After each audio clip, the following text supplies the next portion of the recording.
Hi, folks. Welcome to Doc Hanley's Adventures in Paradise. Paradise, we think of it as being a place, but it's also a state of mind, more so than a place.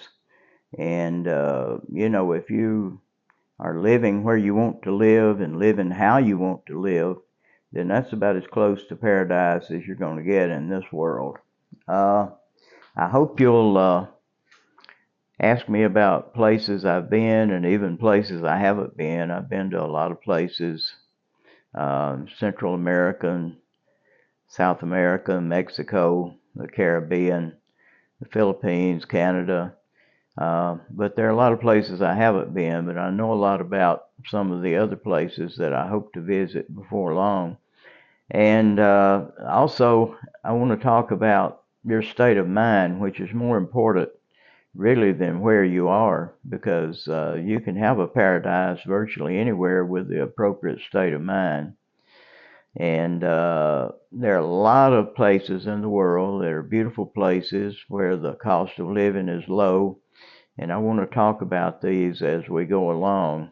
And I hope you'll ask questions and make comments as we go. And if you like this channel, I hope you'll subscribe to it and press the like button so I can keep doing this. You know, one of the most important aspects of being happy, of having your own paradise state of mind, is not trying to keep up with the Joneses.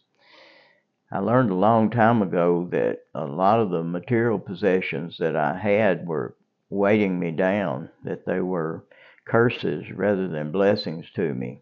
And so I found that the more material things that I got rid of, actually, the happier I was. And I approached a paradise state of mind. And really, I still have too many material possessions right now, but I hope to gradually get rid of these. My wife and daughter and I love to travel, uh, but we got a couple of cats, and we have to get someone to take care of the cats while we're gone. And although cats are not material possessions, they do tie us down, and we love our cats, so there's nothing we can do about that. But things like ski boats, motorcycles. I've had a lot of motorcycles and don't want any more motorcycles because they're just a material possession I don't really need. I had a powered parachute. Uh, I was enthralled with the idea of flying like a bird, and I flew it one time and haven't and didn't fly it since then. My son-in-law flew it a great deal, and he got a lot of enjoyment out of it. But I myself only flew one time, and that was enough for me because, quite frankly, it's pretty frightening being up there hanging by a few strings with a canopy over your head, especially if the wind is blowing. So that's another material thing that I didn't need that I got rid of. So uh, that I had a friend once that said the two happiest days of his life were the day he bought his ski boat and the day he sold it. And I'm sure there's some of you out there that have the same attitude, and that's the attitude I had about the powered parachute. I always wanted a Corvette. I bought a Corvette. It was great for a few months, and then it's just another car. So I sold the Corvette.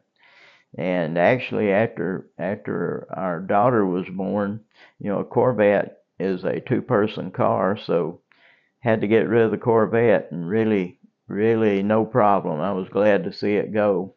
And there's just any number of material possessions like this that you get them.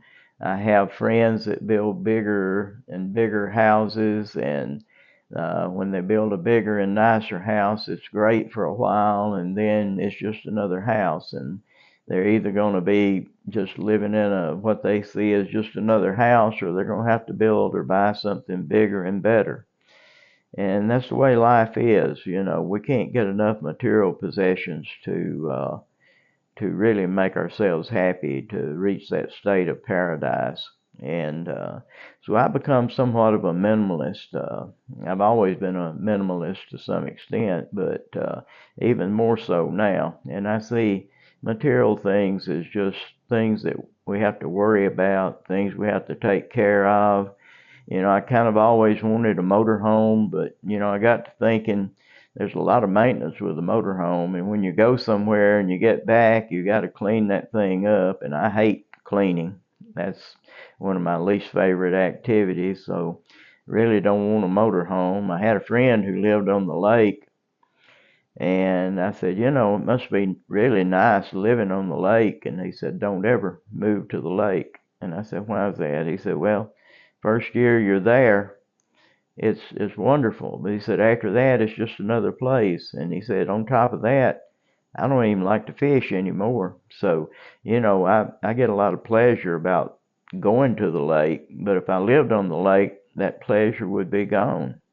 And it would really be a burden to me because I could no longer enjoy going to the lake because I'm there all the time.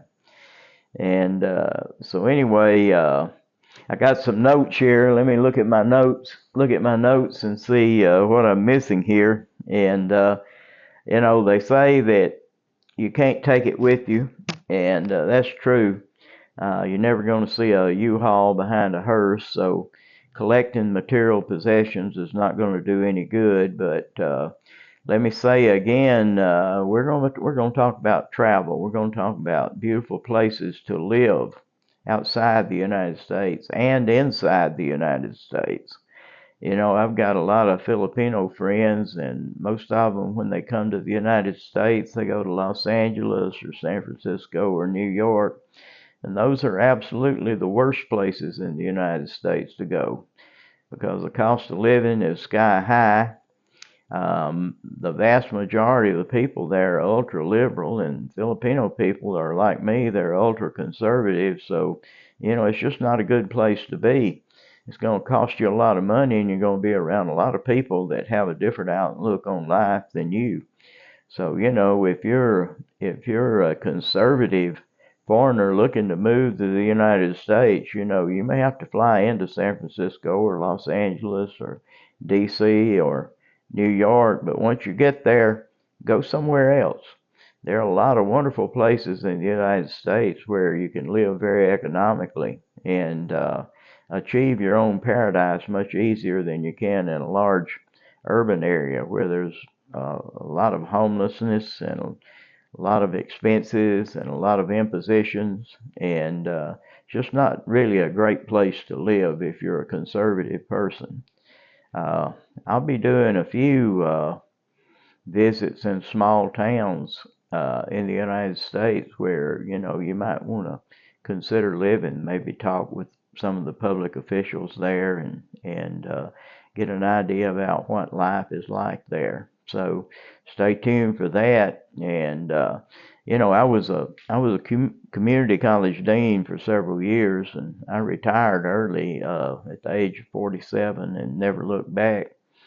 And really enjoyed being retired since then. And but I spent a lot of years in college, but most of the education I got was in the school of hard knocks.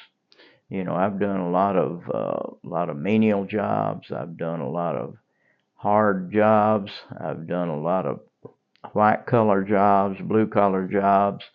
I've seen life from a lot of different angles. So what I want to do is talk with you each time about how to enjoy life, how to reach your paradise, to go where you need to go. And you may not need to go anywhere. You may be living in one of the best places in the world to live already.